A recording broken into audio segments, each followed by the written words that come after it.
There's nothing like HIV. There's no disease, no infectious disease that essentially kills everyone who gets it. The fear factor's gone, and yet getting HIV infection is a problem for any individual. The fear should still remain because it's a virus that kills people. There is this sense of complacency that it's better, and it isn't better. And all these people, these 40+ million people living with the virus, they will die of AIDS. Over the past 3 decades, humanity has rallied together for the AIDS cause. People from all walks of life have united across all social and economic boundaries, joining hand in hand for one common purpose: to end AIDS. And I want you to say the name of the person you're walking for. I'm walking for Robert Johnson. I'm walking for Rock Hudson. I'm walking for everybody that isn't here to walk for themselves.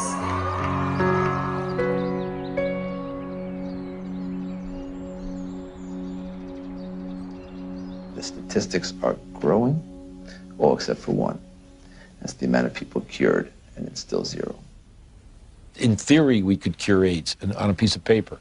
Maybe someday it'll come. I can't say when. Despite all the major progress we have in chemotherapy of those patients, none of these patients got rid of the virus. I don't think the pharmaceutical industry is very interested or invested in a cure.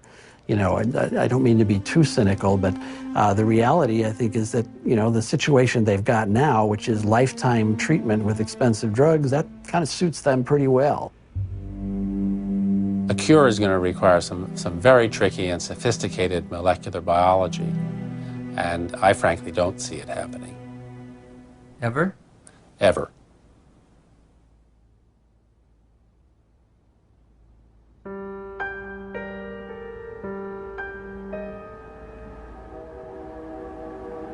I was born in 1980, a year before AIDS exploded onto the public consciousness. I grew up beneath its shadow like a child raised under the threat of the mushroom cloud. You might say I am a member of the first HIV/AIDS generation. I've never known a world without it. This film is an account of my journey through the shifting sand surrounding HIV/AIDS. AIDS has been front-page news for nearly 30 years. Yet how much do any of us really know about HIV and AIDS?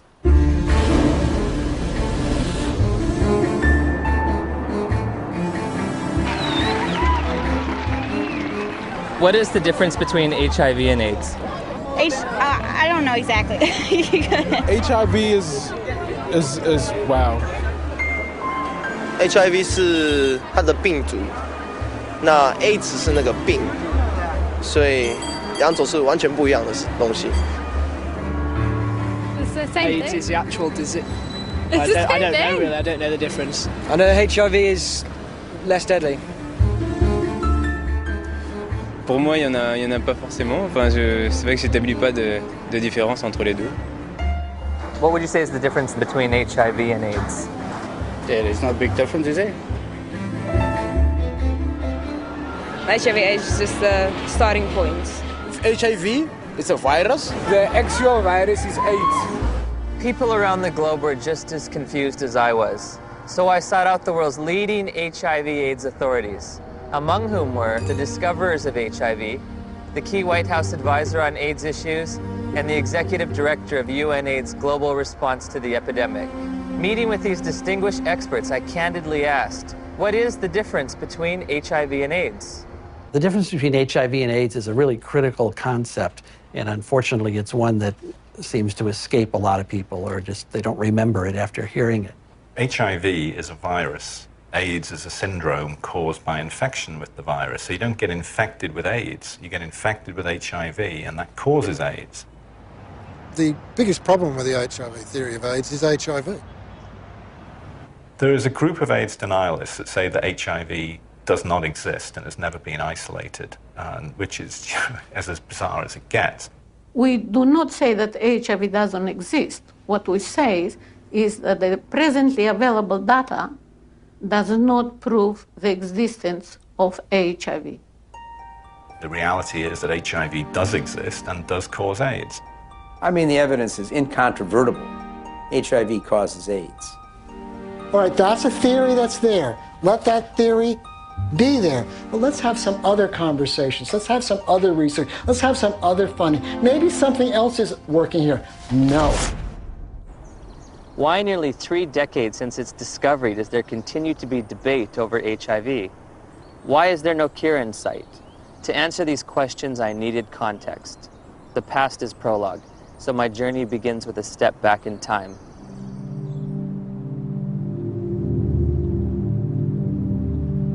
The National Center for Disease Control is reporting more cases of 2 rare and deadly diseases found in homosexual men.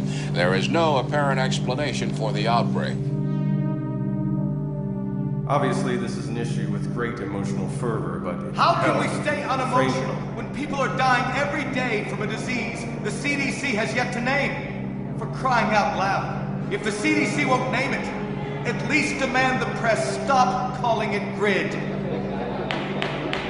Well, unfortunately, I have to take credit for coining the term GRID, which stood for gay-related immune deficiency. We were seeing a cluster of gay men who were suddenly critically ill of pneumocystis pneumonia, which was the indicator disease of something new, and reported our findings to the CDC. I was the chief of the STD division at the CDC at that time when the draft report of 5 cases of pneumocystis in gay men came across my desk for review.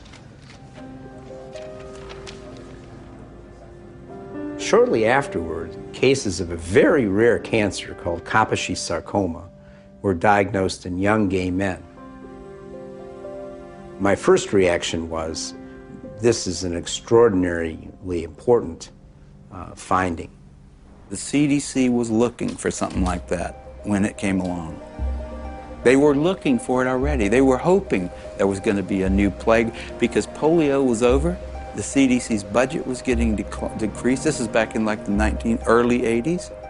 There was double-digit inflation, a very high unemployment, a rapid military buildup, and a threat to decrease all domestic programs. And this led to reductions in force in the public health service, particularly the CDC. The Center of Disease Control, CDC, in Atlanta was under threat for reduction and even theoretically for closure. There were memos around the CDC says, we need to find a new plague. For them to justify their expenses and their existence and make their careers, they have to find infectious diseases. We need to find something that'll scare the American people so they won't give us more money. Once people recognized that this was likely caused by a virus, the media attention went from no news coverage to the most covered news story in history. People went from neglecting it to fear and panic. Maybe I can get it. All of a sudden, AIDS was a very fundable project, and I suppose the psychology they worked on was the fact that they thought, well, in Congress, essentially this is white, straight, heterosexual men who are the congressmen, and if they feel they can't fuck around without being worried about AIDS, they're going to let the dollars out. And it worked. Suddenly there was a lot of money available for anybody who wanted to study HIV. And nobody ever looked back and said, why do we want to study HIV? Bob Gallo said on television, causes AIDS. The evidence shows that this disease is not merely confined to the gay community. I motion to call the disease Acquired Immune Deficiency Syndrome, AIDS. In 1982, Dr. Harry Haverkos was one of the Centers for Disease Control's epidemiologists tasked with defining AIDS. AIDS refers to a syndrome, and its definition changes periodically. AIDS is a chronic disease. It's based on its immunodeficiency. AIDS is not a disease, right? AIDS is a whole lot of different things. Depends on what country you're in. When your CD4 count falls below a certain arbitrary level, by definition, you have AIDS. You know, when someone's count goes down and then it goes back up again, it's, politically they may still have AIDS. Medically, I don't think they do. If you develop any of a number of opportunistic infections or diseases, that puts you in the category of AIDS.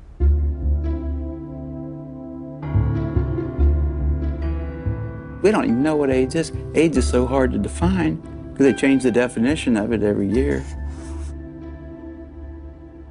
The definition of AIDS has broadened over time. It was revised in 1985, and then again in 1987.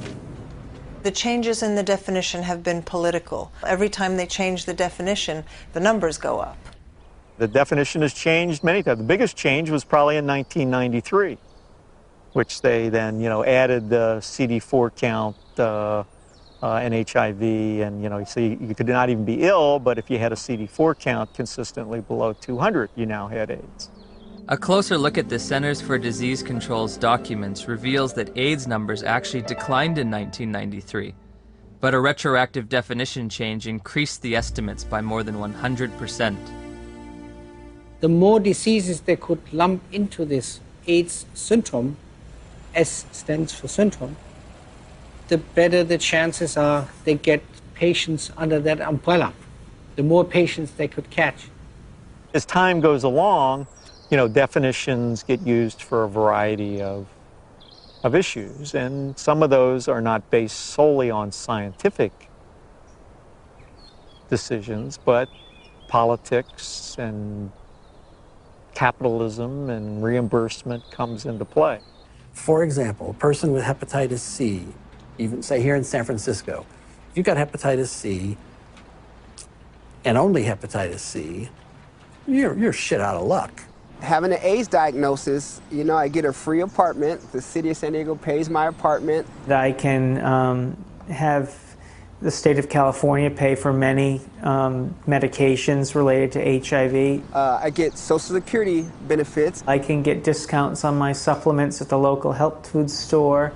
I also get food stamps and in-home supportive cleaning services. So I was basically a healthy person walking around, and I had all these wonderful little perks, You get all these benefits, that we fought for and got. But the end result has been a sort of an imbalance. We succeeded, and I'm glad we did, but it is a little unfair. Politics, insurance, capitalism, benefits, you can be sick or healthy. I never would have thought that AIDS was so convoluted. Right. Well, as I said, that has changed. How you define that scientifically has changed quite often. Which just makes it difficult to, for the lay people to understand. It makes it difficult for me to interpret the numbers. Africa is purported to have the highest incidence of AIDS cases on the planet. So I trekked to South Africa to witness firsthand the impact of AIDS on that troubled continent. Around 10 million of South Africa's 48 million people have been reported to have AIDS.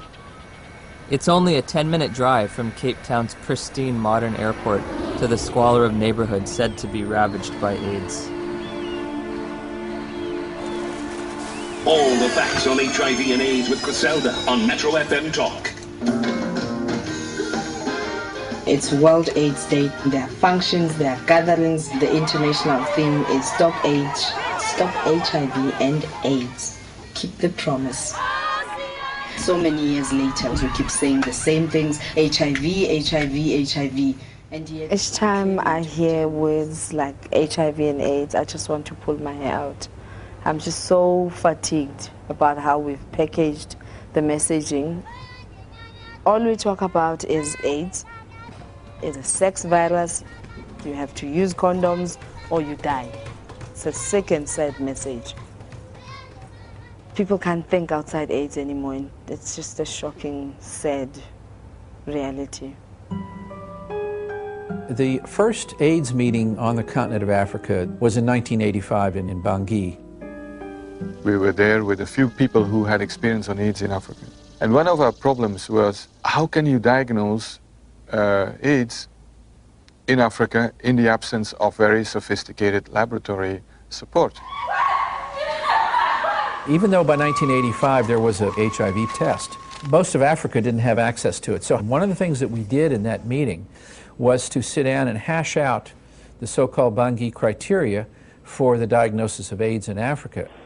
The idea was, what would be a simple way for a clinician to look at a patient and say that this patient likely has AIDS? We say somebody who has a combination of certain signs and symptoms like major weight loss. And if you have a combination of that, you can say this is probably somebody with AIDS. They wanted a clinical case definition where they could decide that someone had AIDS just by looking at weight loss and persistent fever and so on. It gave something to clinicians in Africa to diagnose AIDS. And that helped in the overall effort to count cases, because we needed to know what was the impact of the epidemic. They could discover AIDS all over Africa at that point. They could say that we are all at risk, but they could say it's spreading around the world. They could say it affects women as much as men, because almost anyone in an African hospital could be diagnosed with AIDS without having to do the HIV test at all. Whole nations have been led to believe that, in some instances, that they've got large percentages of their population infected and doomed because of this supposed sexually transmitted virus. It's such a tragedy. Daniel, Jambo, lot of people here is very sick and is very dying. What kind of sickness do you see around here? It's HIV/AIDS. What is AIDS? We don't know. We don't know. So here you're living in a mud hut, and here come a white men with doctors who you respect, and they tell you that there is now among you an invisible disease, and it gets into your blood and can stay there unseen for years, and when it manifests itself, it's going to manifest itself in the forms of diseases you've always known. Maybe if you look skinny, if you lost weight, maybe they'll simply say hey, you have AIDS, or you're coughing a lot, maybe. They'll say you have the disease. This cannot help but create extraordinary paranoia in people's minds. They say, well, what is going on with us? My neighbor next door he's got malaria. Does that mean that he's actually got this dreadful disease that the whites are talking about? Like I could be fat now, then the mentality is that if ever I become teen, then it could be one of the symptoms. I have to ask myself, why now? Why at this time? Dr. Christian Fiala argues that many doctors have misused the Bangui definition. In the era before AIDS, we had to admit we don't know the diagnosis and we could hypothesize. But nowadays, what doctors do is, well, if we don't know what it is, it must be AIDS. We did have patients with the conditions we now regard as AIDS defining, even before the advent of AIDS. People could have TB and not have HIV and fulfill the Bangui criteria. They'd lose weight, they'd have TB, and they could look like they have AIDS when they don't. Is this Bangui definition still being used today? I'm fairly certain that in many parts of Africa where there's still little or no testing available, that definition is still used, and I wouldn't be surprised that it's used in the poorer parts of Asia. This word AIDS, I don't know what it is anymore. I don't know what we're talking about anymore when we talk about AIDS. AIDS is one thing in Greenwich Village and a very different thing in Kampala, Uganda. I visited the World Health Organization's website searching for answers and discovered there are currently more than 12 different definitions of AIDS worldwide. So I turned to Dr. James Chin, former head of the WHO's Global HIV Statistics Unit, for an explanation. In some countries, they felt they were a little more sophisticated than in others. And you have, along with the epidemic of HIV, epidemics of HIV/AIDS experts. And some of them will not necessarily adhere to any international definition. They'll make up their own definition. High school biology class taught me that diseases and syndromes cannot differ from country to country like languages. It was becoming clear that HIV and AIDS were distinct, separate entities, and that AIDS was diverting my attention from the real culprit, HIV. Where to next? The place millions have had their lives changed forever. She says, we have your test result, you need to come in and get it. And I was like, tell me now, Cheryl. She was like, Kim, we really need you to come in and tell me. I said, then I know it's positive, Charlotte. You would just tell me over the phone. And she's like, Kim, don't panic. You can still have a normal life. I can still remember his face. I can remember his eyes. And all he said was, I'm so sorry. I think you should put your affairs in order, and you might have 5 years. I said, Cheryl, I have to get off the phone right now. I have to go tell my dad. He started crying. This isn't the way it happens in the movies.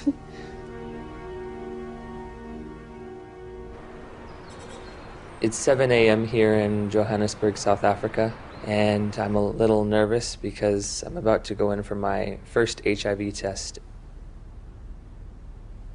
Have you ever gone in for an HIV test? No. No. No. No. No. Yes, I have actually, a few years ago. Were you nervous, apprehensive? I was very frightened.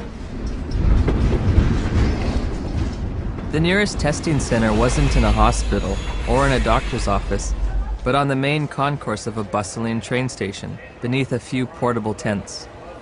HIV testing facilities are everywhere, from street corner kiosks to shopping malls. I'll be tested with a rapid test, which looks for antibodies to HIV. So, have you ever tested for HIV before? No. You said no. Never. It's your first time. First time. Wow. Is this your questionnaire? Yes. Okay. These tests claim to be HIV tests. I'm going to read from a section that says limitations of the tests. The specificity of the Reveal Rapid HIV Antibody Test for blood specimens in low-risk populations has not been evaluated. They don't know, in their terms even, how well this test is going to work in people they don't want it to work in. Low risk. We don't think you're at risk. Tell me about your sex life. My sex life? Us? Since you haven't exposed yourself, lied, sex, you're not homosexual, you're gay, you know your story. Yes. Let us go and find out.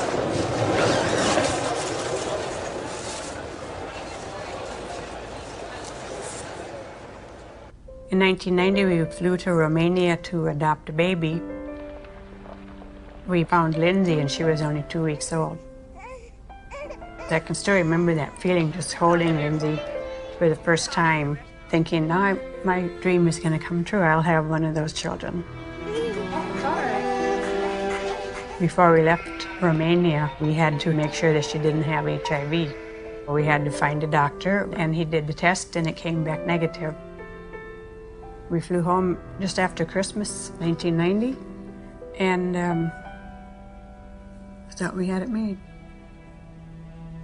So I'm going to do a test which comprises of 2 test kits. These 2 test kits are from 2 different countries. Why you are putting them being 2, we want them to confirm each other. Can they be 2 different outcomes? Then this one is a determiner, which is going to give us the final results. Can I just ask you something as someone who's a little nervous? Okay. It seems like if this is positive and this is negative, my life hangs in the balance on whatever this one is. Yes. But how do we know that this one's accurate when both of these were inaccurate? This one has been tested to be the one that is going to take out the results that are correct. Oh, so this one is more accurate than these 2? Yes, according to what we have learned. So why don't we just use the more accurate one to begin with? Well, you know what? What if now the more accurate one has a discrepancy? How are you going to find out? I don't know. Rapid tests in Germany, it's not allowed for standard diagnostics. May I ask how come you don't use rapid tests for standard diagnostics? Several professional organizations who decide as an expert committee on guidelines how to do things. None of these responsible societies recommend it for scientific reasons. We always say to our clients, even if you have tested here, you can go to other centers and go and test and verify our test. You cannot say we're 100% because you find clients going from area to area doing tests. And they come with stories that I was negative at a certain area, I'm positive with you. How do they decide whether they're positive or negative? We cannot tell because we are using a rapid test. It occurred to me that perhaps the HIV epidemic is reported to be so widespread in South Africa and other poor nations simply because they use these inaccurate tests. There's the saying that if you knew how what sausages are made of, most people would hesitate to sort of eat them because they wouldn't like what's in it. And if you knew how HIV/AIDS numbers are cooked or made up, you would use them with extreme caution. I decided to investigate HIV testing protocols used throughout the developed world. When we're testing people for HIV, the first thing we do is a screening test, and it's usually a test called the ELISA. But there are also now available rapid assays that can be used as screening methods. Because they're faster. And we all know faster and cheaper is more efficient. If an ELISA is positive, it does not mean that the patient is HIV positive. That's a problem. If we're using antibodies as a screening test to tell who's infected or not, very occasionally you can get false positives. So screening tests by themselves should not be used as a definitive measure of infection. That's why we use a screening test to pick up all the cases, but we use a confirmatory test to eliminate any false positives. Take it easy. I'll just at the side. It should be emphasized that most of the developing world uses only screening tests to confirm an HIV diagnosis. There are no confirmatory tests. Time now is 25 past. At 22, the results will be out, which is going to be 15 minutes. 9 days after returning home, Steve and Cheryl's pediatrician ran a battery of tests on Lindsay, including an HIV test, even though Lindsay had tested negative for the virus in Romania. Dr. McHugh called us and said, we run into some problems with the testing that you did at Methodist Hospital, and you'll need to come right in and see me. I said, well, what is it? She says, well, I'm not going to tell you over the phone. I said, I need to know exactly what this is. He said, you know, we got bad news that she tests positive. And he said, she'll have a 20% chance of living to age 2. That was just a shock. Just a shock after all this joy and happiness. We finally found our daughter, and I'm dancing around Romania, and now I come home, and it's like somebody could just stab me. And then I had to call my mom, and that was the worst phone call I've ever had to make, because I even remember saying, that poor girl, she's just not gonna make it. So that we don't have to go to somebody and say, well, you might be infected, but it might be a false positive. We do a second test. That's a test usually called the Western blot. In 1992, when I was told by my doctor that I was HIV positive, that was only a verbal admission to me. She didn't give me the written paper that came from the lab that tested my blood. I found out that it says this indicates possible infection by virus. There can be mistakes from the antibody test, and there are conditions that can cause the test to be inaccurate. Now that I've got the package insert for that test kit, it says positive results using any specimen type should be followed with additional testing. But this is the test that they use to confirm with. This has a margin of error done properly that's extremely low. In other words, it's one of medicine's better tests. I don't think the Western blot is a useful diagnostic test. I don't think it's worth doing. Did he give a reason? You know, anybody can say anything. I think it's stupid to drive a car. But come on, you gotta give a reason. It's a useful prognostic test. Once you know that someone is infected, then you can follow their antibody response as well with Western blots. I'd say he's absolutely wrong. It has a complete usefulness. You don't need a Western blot. And it's become a dogma in HIV research that you need one ELISA followed by a Western. You don't. You need 2 different kinds of ELISAs made in 2 different formats. Would you ever want to confirm somebody is positive using just ELISAs? No, never. It's against the rules. It's against the recommendations. It's a turbulent sea of argument about how can we use this test? When can we use this test? Why does this test have no standard? We have a group now of about 40 patients that have no detectable virus. in their body, but they're not being treated. So the first question is, are they really infected? So the Western blots can have false positives? No, the Western blot was negative too. But they were told they were positive by a lab, yes, that misread the Western blot. Heavyweight champion Tommy Morrison tested positive in 1996. 11 years later, in 2007, he tested negative multiple times, allowing him to return to the ring. There's constant discussion in the community of people who do diagnostic testing and the blood bankers about how to read these tests. When you're looking at this Western blot, how do you determine what is a positive? You need a certain number of bands being present. It depends a little bit on the producer of the test. It depends on the manufacturer. Is there different criteria for what might be a positive? Yeah, there are different criteria from the manufacturer. Thank you for the word. And also there are guidelines from the WHO and UNAIDS.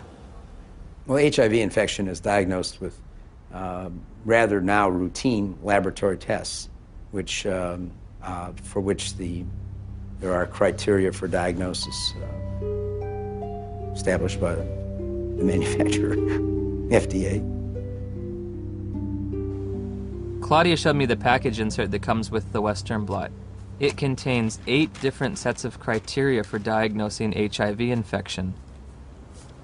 Because of the different criteria that apply in different countries, you can be considered, you can test HIV positive in one country and be given an AIDS diagnosis as a result of that, whereas in another country you won't test HIV positive and you won't be given an AIDS diagnosis. It's ludicrous that you can be positive in one country and not positive in another. Theoretically, I could be diagnosed with AIDS in the United States, but if I take 3 steps to my right, I wouldn't be diagnosed with AIDS, or I would lose my AIDS diagnosis when I cross the border.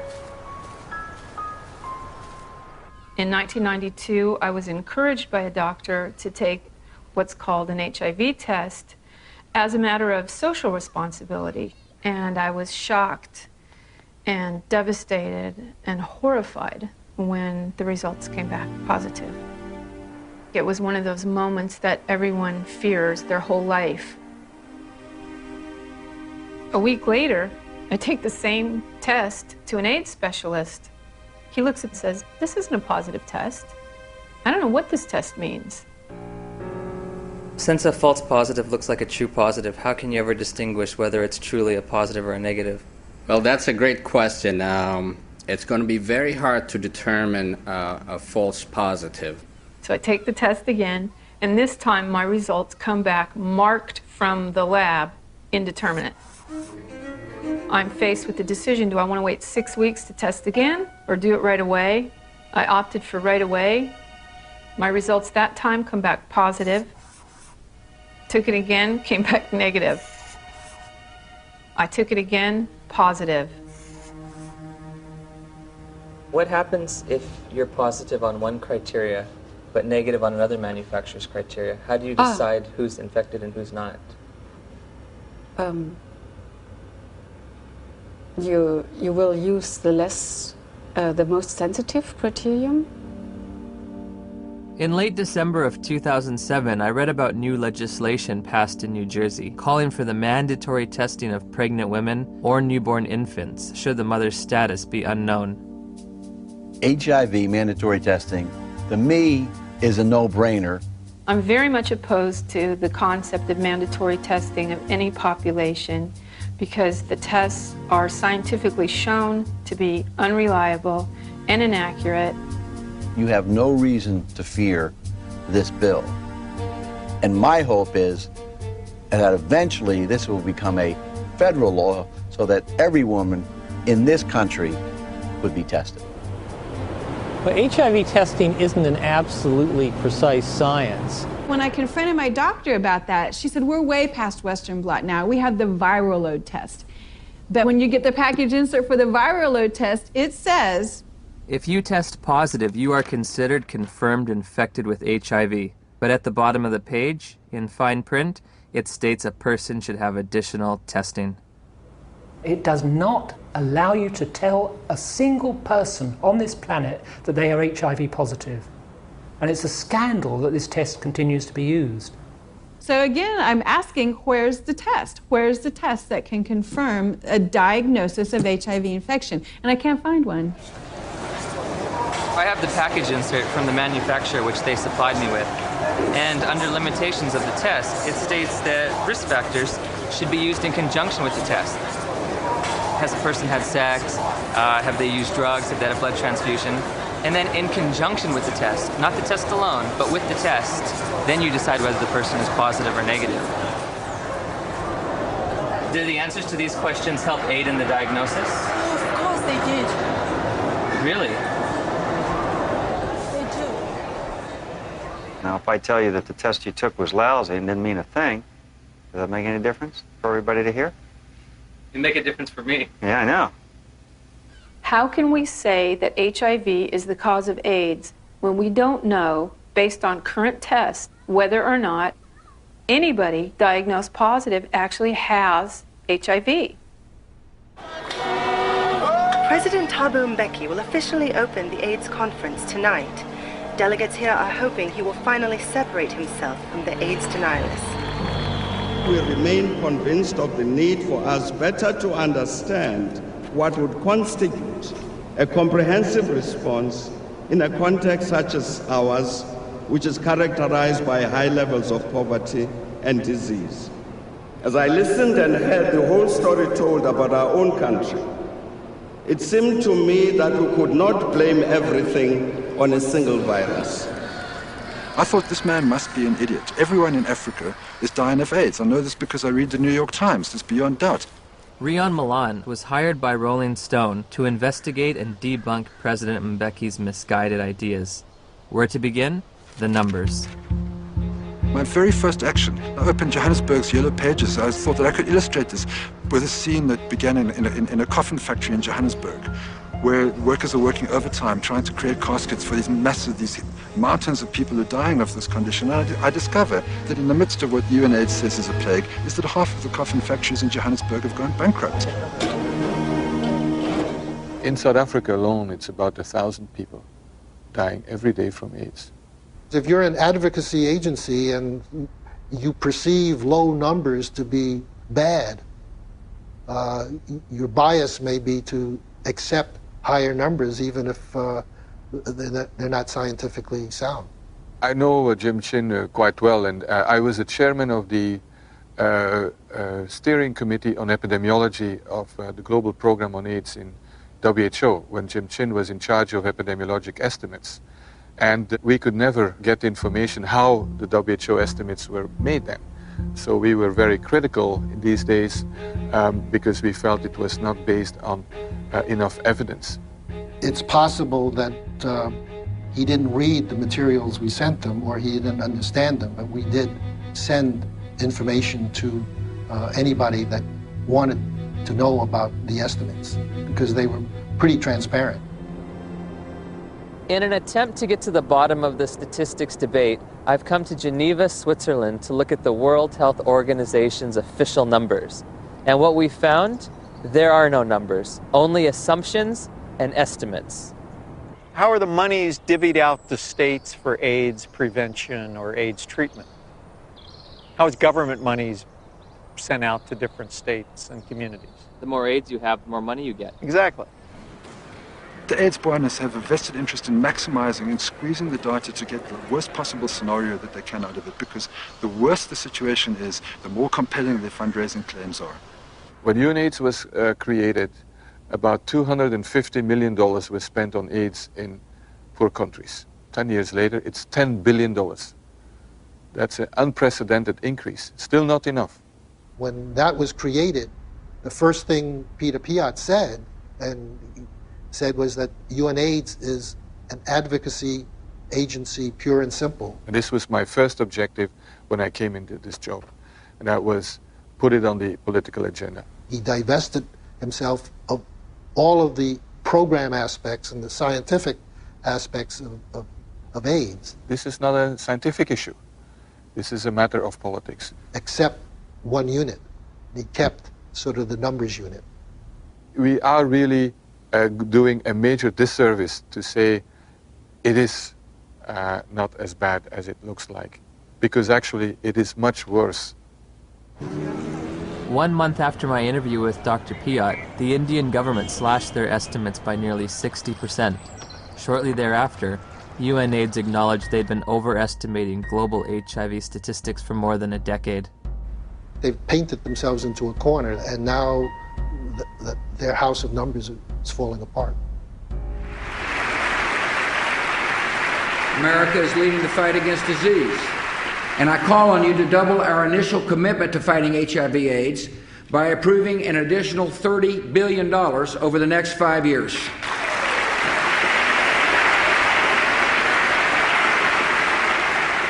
Noble corruption, misuse of statistics, in order to convince people that there's one hell of a problem out there, guys, and we've got to go and do something about it. If you look at the real world, you know, how many people are infected, diagnosed to be infected, and eligible for treatment? There are very few compared to the number. In April of 2008, Congress approved a $50 billion expenditure for AIDS treatment and prevention. The vast majority of the world's population is not at any measurable risk of HIV infection. No measurable risk. Growing up in the age of AIDS, I was taught there were 3 certainties in life: death, taxes, and contracting HIV from unprotected sex. If you don't use a condom, there's a lot of chances that you can actually get the killer disease that is AIDS. I did a study of the heterosexual transmission of HIV in California, and we recruited individuals who were infected with HIV. Then we recruited their sexual partners, and we looked at whether transmission, in fact, had occurred. Padian runs a study. It's a 10-year study with the world's most virulent, terrifying sexually I mean, this thing jumps, off of penises into vaginas miles away. How many of them do you think, after 10 years, with the world's most terrifying, virulent, sexually transmitted disease, came up positive? Nobody. Nobody.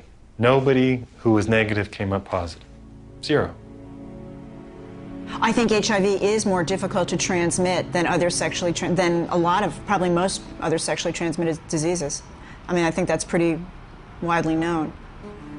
If I were to have unprotected sex with somebody who is HIV positive, how many acts would I have to engage in before I got the virus? Just one. I think one would be enough. First act?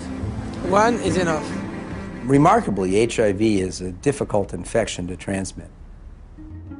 This contradicts everything I was ever taught about the sexual transmission of HIV. AIDS is the best example of what's really scary and alarming and dangerous about our culture right now, which is that it's a culture of PR. It's a public relations phenomenon. The truth doesn't matter. What matters is the image. If we were talking about reality, the reality is that AIDS is over.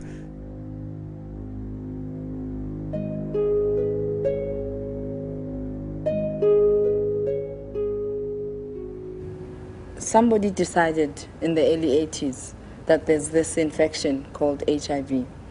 And upon deciding that, I don't think it was debated enough. In 1983, Dr. Luc Montagnier and his team of researchers identified what they thought might be the cause of AIDS. I really was excited because we knew it was a new type of virus, not shown before in men, and very likely to be the cause of AIDS. Of course, at that time, we didn't have the full proof of what's the cause of AIDS. That initial work was rapidly reinforced by additional virology and serology studies in Bob Gallo's lab in Washington. Gallo got pushed by the Reagan administration that wanted to do something on AIDS finally. They literally told us to just close CDC's lab down. We don't care about it. There's a bunch of gays, who gives a shit? And that was really their whole story. So the whole thing that they rested their political response was, well, we discovered the virus. Good afternoon, ladies and gentlemen. The probable cause of AIDS has been found. Credit must go to our eminent Dr. Robert Gallo, who directed the research that produced this discovery. What was new that day is for the first time we were saying, that's the cause, I'm sure. It was a silly press conference. There was not evidence then that HIV was the cause of AIDS. It wasn't called HIV. There was certainly evidence that he didn't discover it. It was discovered in France.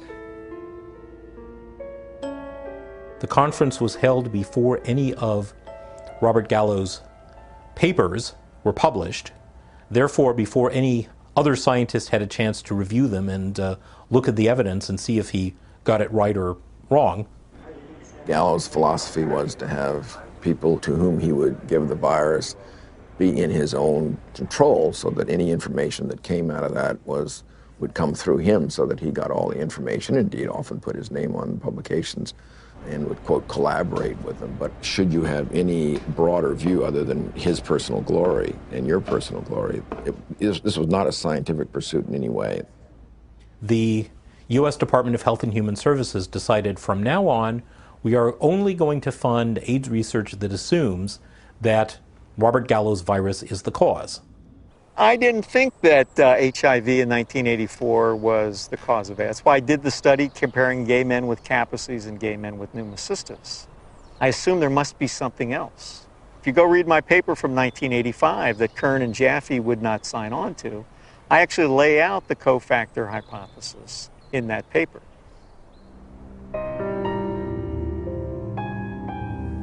I'm a promoter of the role of cofactors in AIDS. Well, cofactors just says that the cause of a disease is by more than one factor. Just simply being infected with HIV is not going to do it. You need certain cofactors. Cofactors are not necessary.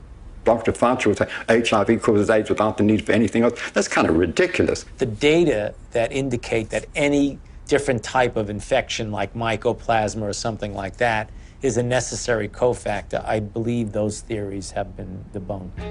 What the fuck does he mean? Sorry. What's it? What does he mean that there are no cofactors? Where's he coming from? There's cofactors for everything. Cofactor implies something specific. And it really gets us off into tracks that are wandering. Gallo isn't gonna change his mind. But he's probably 70 years plus now. He's gonna remember things that we all remember, things that are good for us. And we forget the bad things. The cofactors are important to really understand how people get ill, why they get ill. What is asked of an AIDS journalist is to deny an existing reality, which is a strong, growing body of dissent on a scientific question. In August of '92, my dad had just read his latest National Review, and there was an article in there about Peter Duesberg, a maverick cell biologist. He said he didn't think HIV caused AIDS. To deny that this well-identified, well-characterized virus is linked with AIDS is, to my mind, just potty. He said, I can't replicate this in my office. I can't get this virus to do anything. We thought, oh my gosh, my dad is really daydreaming. He's trying to wish this all away because he knows how upset we are. Just wish it all away, and everybody will be gone happy. If Fauci would say, here's $1 billion for alternative theories of AIDS, you wouldn't believe what's going to happen. A lot of HIV researchers overnight would would start cofactors. The first year they would call them cofactors of HIV. And the next year, the co would be topped and HIV would be topped a year later. Peter is highly intelligent. He did excellent work. I mean, no wonder he got a full professorship in Berkeley and was nominated to the American Academy of Sciences. But I told you very frankly that he's killing people with his theories, and I still stick to that. They attack him, they attack his ideas, and they present some bogus way of refuting what his science has said that doesn't really refute it. Peter Duesberg? Yes. Oh. They are all prostitutes, most of them, my colleagues, to some degree, myself. You have to be a prostitute to get money for your research. You're trained a little bit to be a prostitute. But some go all the way. In light of all this scientific uncertainty, I asked Dr. Fauci for evidence linking HIV to immune deficiency disease. When you put the combined findings of the initial characterization as a distinct retrovirus isolated by Montagnier and his group, together with Gallo linking the virus to being the cause of AIDS, and they put those things together, and that's how we have a confirmation of the causative agent of AIDS, namely HIV. Still unclear about the evidence for HIV's existence, I decided the best way to verify it would be to actually see it. I asked Dr. Hans Gelderblum, a world-renowned electron microscopist, if he thought there was any reason to question Dr. Montagnier's published images. I've seen these publications, stamp-sized images.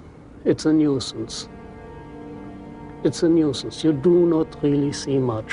When we saw that photo, we said, suggestive, but not convincing. Dr. Gallo, 1 year later, published photographs he claimed to be of HIV. Were his any better? These pictures were not so impressive. They were not much better than Montagnier's images. It's one thing to look like, and another thing is to be a virus. In 2002, I stumbled across an article by Valander Turner and Andrew McIntyre of the Perth Group in Australia, and it questioned whether there's ever even been found a virus. I became consumed with researching this. I could read from morning till night every day, and every link to another link, and I would email to these people and say, where's the test? I want to know. Am I dying? Am I contagious? And they weren't even very kind. They were just like, read our articles again. How many times do we have to tell you there's no test? It is crucial to understand that an AIDS diagnosis is forever. It cannot be reversed or alleviated. The stigma attached to people knowing that you have it and are living with it is worse than actually living with it. I can't think of anybody who's ever been evicted from their apartment because they had breast cancer or because they had cerebral palsy. I did a campaign to address stigma. The message is that if anyone is infected, we are all affected.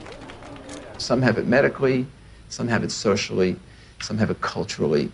And at the end of the day, if it exists anywhere, it exists everywhere. We don't all have AIDS. And once you start bullshitting, it's a problem. You know, we don't all have AIDS. We all have to be sympathetic to AIDS. And yes, there's all kinds of people who get HIV infection. But you know, we don't need to make, in my view, non-truths, you know, or just to have a slogan or a symbol. We all have AIDS. No, we don't all have AIDS. But my message is you do have it, whether you want to accept it or not. Are you medically susceptible? Maybe not. But are you socially vulnerable? Yes. In June of 2007, the BBC featured a news story which began, HIV infection theory challenged. Living cells are complicated, and how they work inside the body is even more complicated. So there's still a lot of debate as to how exactly HIV causes AIDS. In March of 2008, the Washington Post went on to state that multiple surprises have reminded researchers how much they still don't know about HIV's biology. HIV has got to get inside the circulation of the body, and it does that in ways that are not completely understood. The prime target for HIV is a T cell population called CD4 helper T cells. The way that the virus gets into the target cell, it fuses its membrane to the membrane of the cell. I don't understand the fusion process. I don't think anybody completely understands it. We have a relatively poor understanding of how viral proteins interact with proteins in the cell. How come our antibodies aren't able to keep HIV in check? It's an excellent question. That's one of the great stumbling blocks. They can't prove that HIV is the cause of AIDS, okay? They cannot prove that HIV is the cause of the collapse of the immune system, no matter how many scientific journals says it is. When you go to the basic research, it doesn't prove it. We are almost convinced that there is other factors that are involved in the loss of CD4 cells, and we don't know yet all the mechanism. How HIV depletes the T cells so an individual advances to AIDS is probably due to multifactorial elements. One is it will kill the cell eventually that it infects. HIV does not necessarily kill the cells it infects. Some T cells are directly killed by HIV, and other T cells keep the virus in check. It's a silent state within the cell, and I think in many cases these cells can return to a normal function. Can that cell return to a normal state? I don't think so.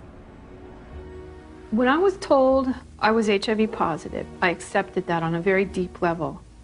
But only by having the courage, the open minds,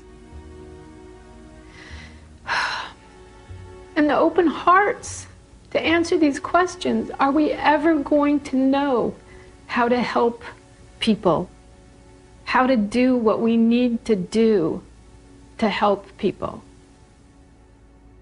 In late 2007, Science Daily reported that 3 prominent research teams had published papers in the Journal of Immunology challenging the theory that the sudden loss of T cells triggers disease and AIDS. The details of HIV pathogenesis, how HIV kills people, are still being worked out. If the sudden loss of T cells in HIV-positive individuals can't explain why people get disease, then there must be cofactors that cause people to get sick and die, or factors that have absolutely nothing to do with HIV.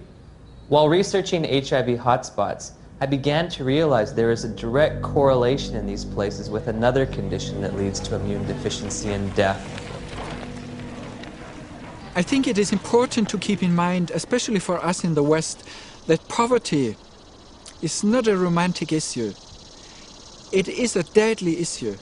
Poverty leads to diseases and premature death, period. When you look at the symptoms that they talk about, for people that are HIV positive, you find that some of them, they are more related to malnutrition. Their nutrition is not very equilibrated. They are in oxidative stress, even they are not infected with HIV. So their immune system doesn't work well already. People are hungry, they're underdeveloped, there are no hospitals, there's no proper medical care. You take away poverty, you're giving people an ability to fight infections. These are toilets. Yeah.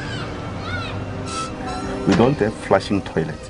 When flies get into the toilets, they actually come back to touch our food, you see. And look, we need to take that food. And we don't know which infections are there. So how do you expect people must survive in these places? Look there.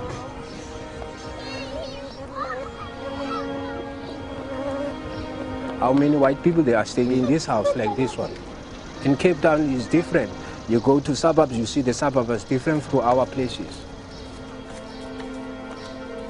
Why have we done nothing for African people, just like give them clean water so they don't die in infancy of diarrheal disease and stuff like this? All we care about is HIV, AIDS. Well, question, well, there's money in it. There has to be, other dynamic working to lead public interest to the African situation and ignore clean water, sanitation, malaria. I mean, things that kill people. This is the beginning of a war. It is a war to reclaim our health. In 2008, USA Today published a news story that stated, if we look at the data objectively, we are spending too much on AIDS. About $10 billion a year is spent on AIDS, while 2 billion people live with no sanitation. 1 billion lack access to clean water. And malnutrition kills someone every 10 seconds. These factors enable diseases to thrive and severely weaken the immune system of those living in such squalor. If we were to take all that money and put it towards developing poor countries, God would be so proud of us, indeed, because we would have taken away the major challenge that's facing humankind, and that is people dying in silence. It's slow, painful deaths from being scared of something that was just packaged as AIDS. Could it be that the real epidemic is extreme poverty, not HIV? On the other hand, HIV allegedly occurs in the United States as well. So I looked for alternative causes of immunodeficiency in this wealthiest of nations. There are other ways you could produce a condition that looks like AIDS, but they too will be some source that causes a severe defect in the immune response. 19 million Americans now, 19 million are taking illicit drugs every day. But we don't talk about this. This is politically incorrect. There have been a number of theories as to what the origin of HIV/AIDS is. One of them was a theory that certainly turned out to be completely incorrect, that it's a lifestyle phenomenon. There's a large epidemic of STDs in general in the late 70s, and particularly in gay men. In San Francisco, New York, Los Angeles were meccas of the new lifestyle, which came from the liberation in the post-Stonewall era. The more partners you could have, the more you were striking a blow for gay lib. I remember talking to one of the people who was at the forefront of that lifestyle. I very much felt like if he did have another bout of syphilis or gonorrhea, whatever it might be, that it was like a notch, a victory notched up for his right to exist as a gay man. I went on a vacation to Los Angeles, and it wasn't that wild, but one night I went to a bathhouse. I came home with, get this, at the same time, syphilis, gonorrhea, and 2 forms of parasites. I have no views about that, in a judgmental kind of sense, but certainly from a public health point of view, that's kind of a prescription for disaster, because AIDS first occurred in these men who were not healthy for reasons that were obvious to everyone.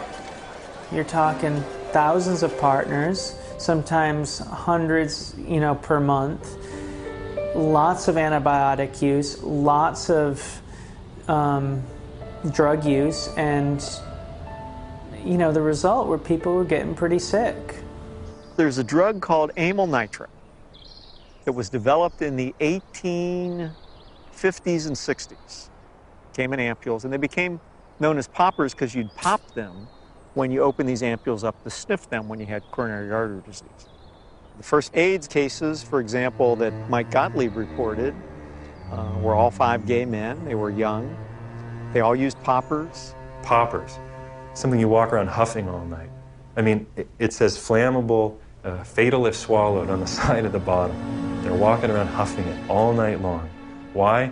Gives you a great rush. Poppers was a sex drug. They were in every gay bathhouse, every bar, every porno bookstore across the nation. Poppers were visible on the dance floor in the discos. At the end of an evening, the bartender would announce last call for alcohol, last call for poppers. It was like a mad, wonderful kind of a dance that was being done. But if you think that can happen forever, you're wrong. Whether or not HIV exists, whether its role in a weakened immune system is almost irrelevant when you compare it to what was going on at that time. The lifestyle explanation proved politically unacceptable, but the virus explanation proved very, very acceptable to many different parties. Pneumocystis pneumonia and Kaposi's sarcoma were the hallmark diseases for AIDS in the early years. To go back and deconstruct it and say, what exactly did cause pneumocystis carinea? I remember the first patient that I ever saw, my resident brought me to see a young gay man with pneumocystis pneumonia. I knew a little bit about the use of poppers or amyl nitrite inhalants, and I started asking the patient if he used them, and it turned out that he was a very heavy user of amyl nitrites, and much to the surprise of my students, I said, I think the man probably has destroyed his pulmonary immune system by inhaling this toxin. What exactly caused Kaposi sarcoma? We know that now. It was amyl nitrite. We saw KS decline, interestingly parallel to the decline in popper use. We now know that Kaposi sarcoma is caused by a second virus, the human herpes virus strain 8. To rescue comes another virus. As always, when you're in trouble, you find another virus. If one wants to look at really what causes this, we've got to look beyond just HIV and just beyond HHV8. Calling it a disease, see? And to give it that name, AIDS. So everything's included under that, and you don't have to just say, I mean, if you just said, you know, these people are getting a lot of weird diseases, all kinds of diseases, it wouldn't have had the same impact. It was much better to say, there is an infectious organism on the loose in America, and it could get you.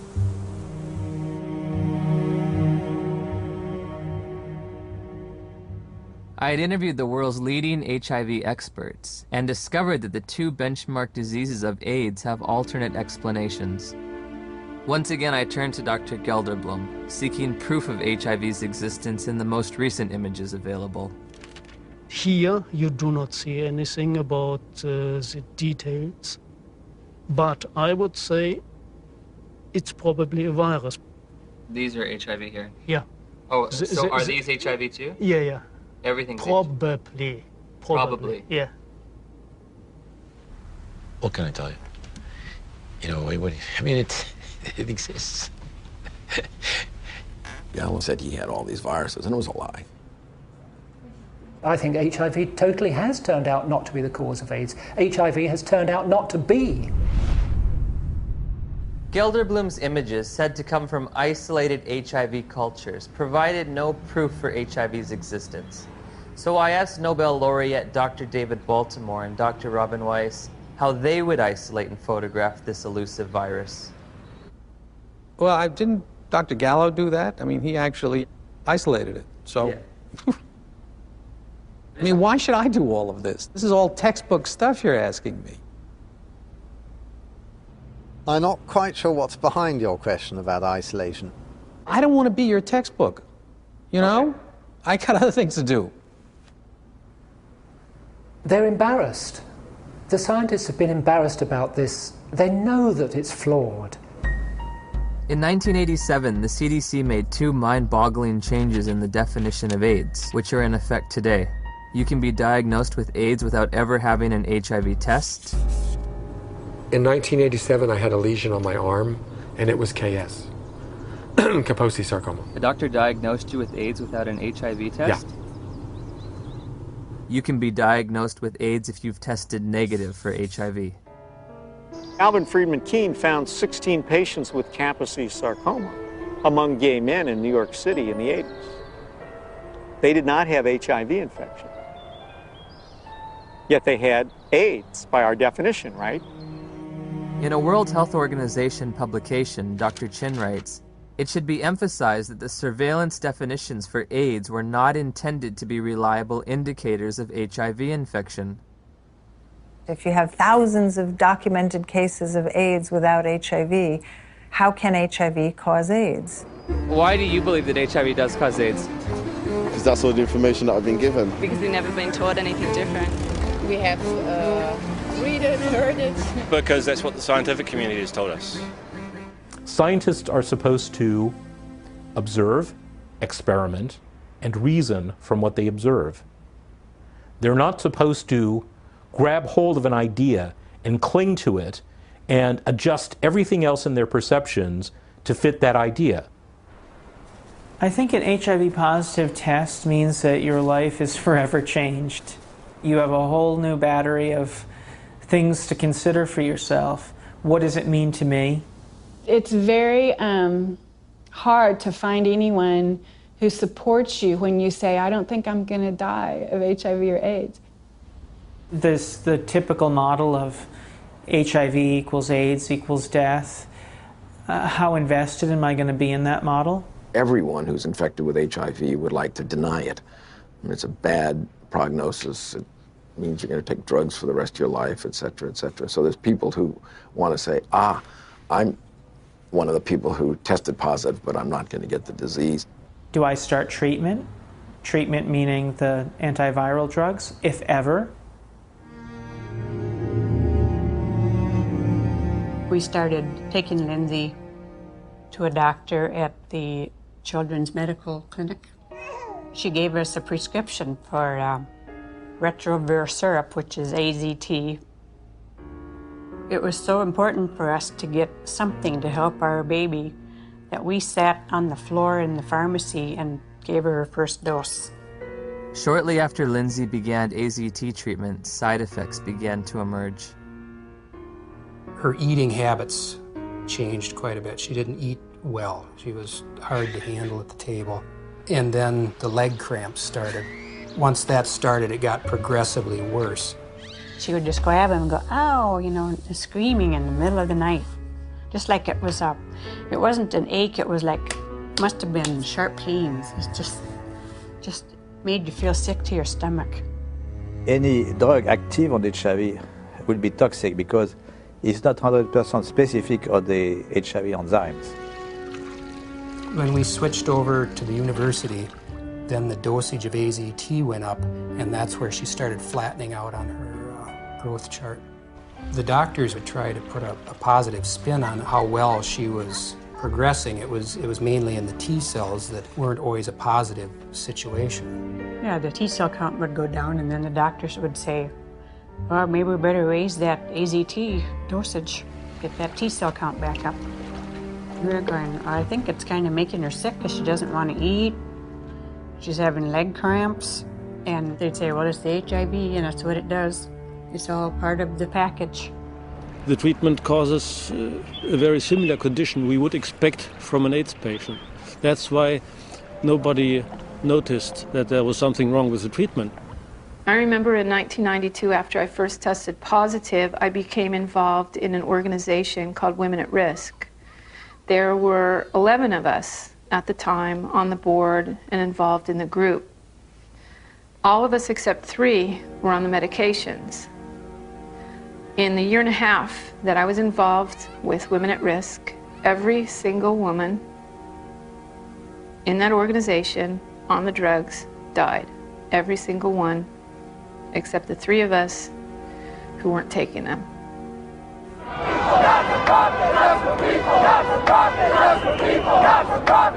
We weren't just given handfuls of AZT, we demanded it. AZT should be praised. Where is your humanity?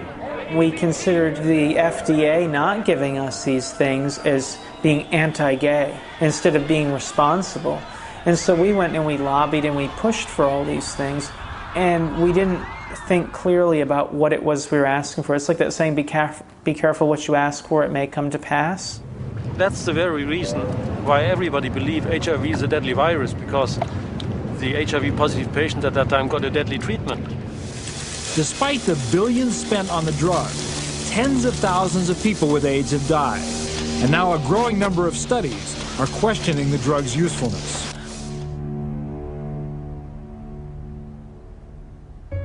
We just decided between ourselves in November to write to Peter Duisberg and say, sorry to bother you. Are you for real? And if Lindsay were your daughter, what would you do? On November 11th, we got a big package, and he said, you must take your daughter off AZT immediately or she will die from it like Kimberly Begalis. That is AIDS by prescription. You get immunodeficiency and you die from the tox. That is AIDS by prescription. When AZT became widely available in 1985 and 1986, I cautioned my patients not to jump on the bandwagon and start being treated. I didn't want to see my community poisoned by an ineffective therapy. I think in retrospect, the dose that we started with AZT was a dangerous and poorly tolerated dose. Nobody wants to realize what was the real effect of this overtreatment. That means that we killed a whole generation of AIDS patients.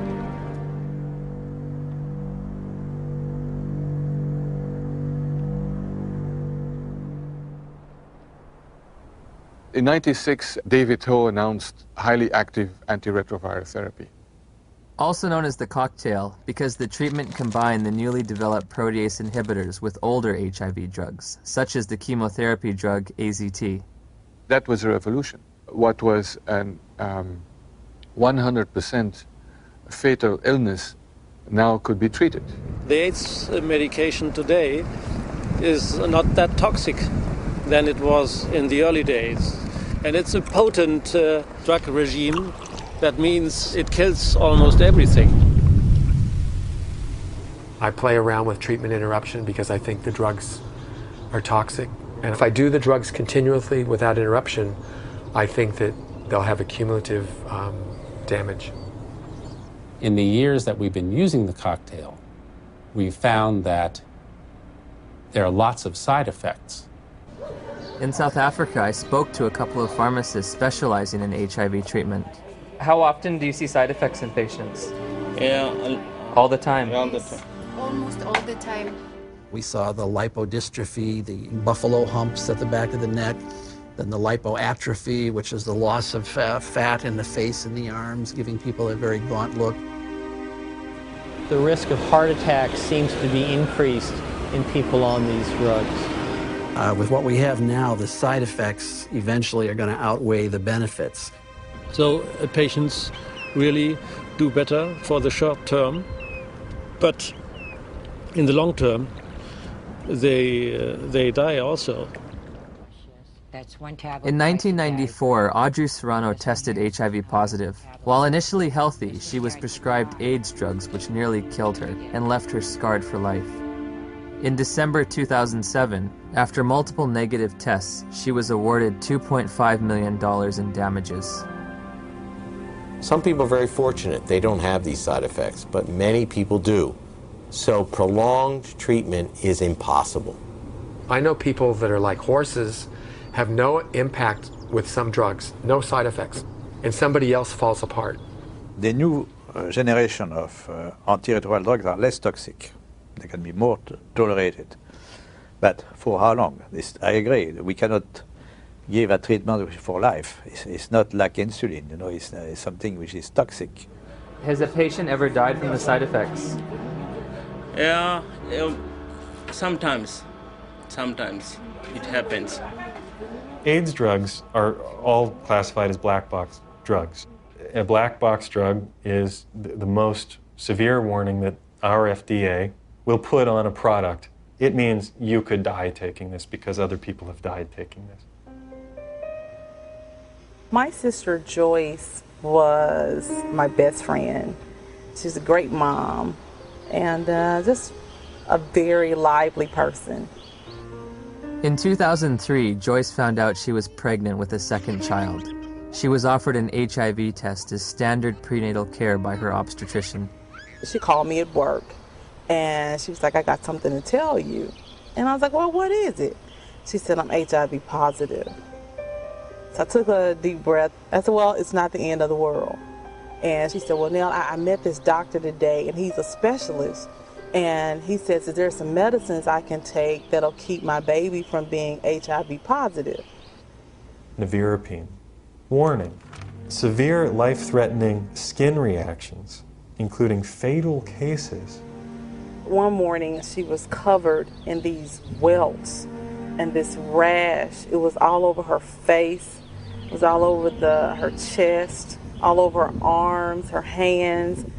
When they're talking about a rash that can kill you, they're talking about a drug that targets the actively replicating cells in your dermis, in your mucosal layers, in your intestine, and stops them from working. And what happens? Goodbye skin. I would never take them. I don't have a problem with other people taking them, but I, as Griselda Kananda personally, looking at the side effects that they come with, looking at the toxins that they present in my body, not now, not ever. I have patients tested in 1985. They were all advised to take treatment, but they declined the treatment for different reasons, because they didn't want to take toxic drugs because they are feeling well at that time. And how are they doing today? They're still living. Healthy? Yeah.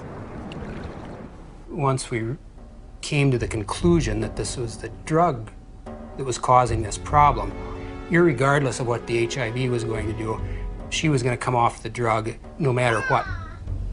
If taking her off the drugs meant that she could sleep through the night and be happy for 6 months, that would be worth it, rather than live in agony for 2 years or 12 months. You hear a lot of doctors, you hear a lot of educators in AIDS, you hear a lot of people talk about it is probably the drugs that are going to kill us before the disease does.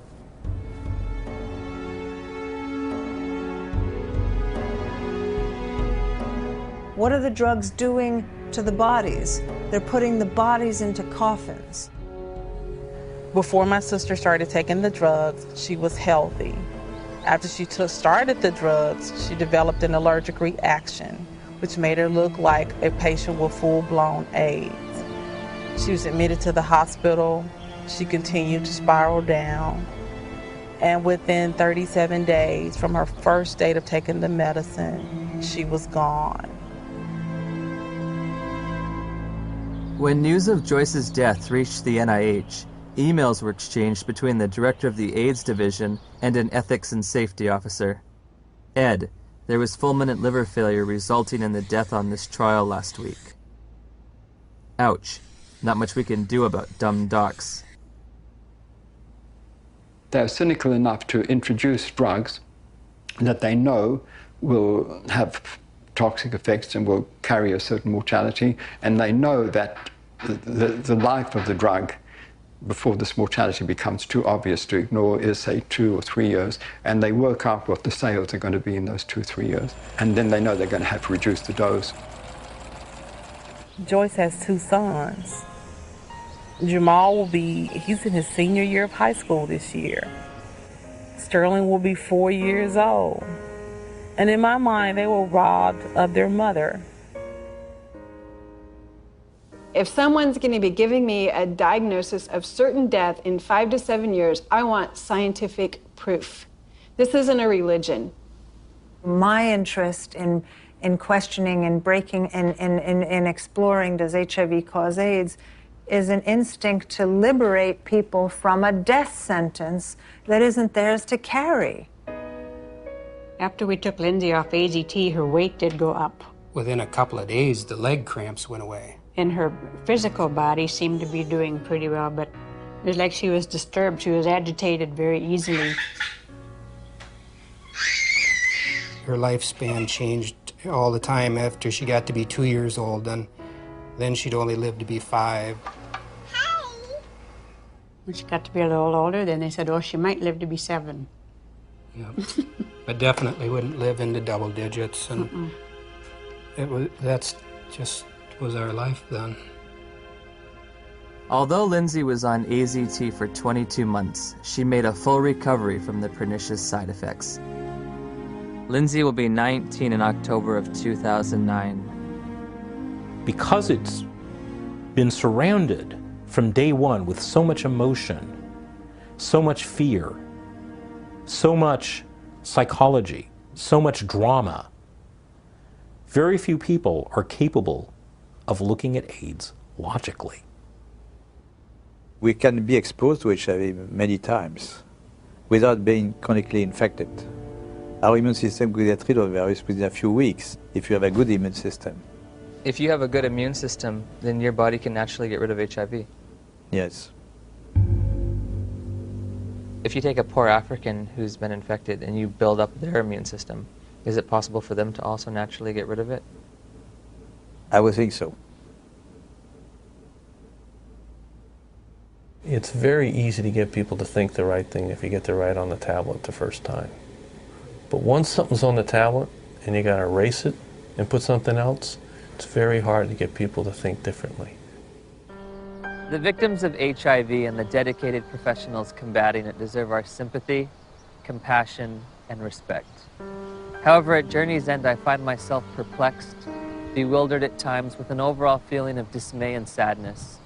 I found a research community in disarray over the most fundamental understanding of HIV, all the while presenting a monolithic public posture of authority and certainty. Bluntly stated, we have tests that prove nothing, remedies that kill, and statistics manipulated to the point of absurdity. 90% of global HIV corresponds to areas of great poverty and squalor. Ironically, while we may have been pursuing a phantom killer, a shape-shifting assassin, perhaps the real enemy has been hiding in plain view, clear as day, and as old as time.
We can be exposed to HIV many times without being chronically infected.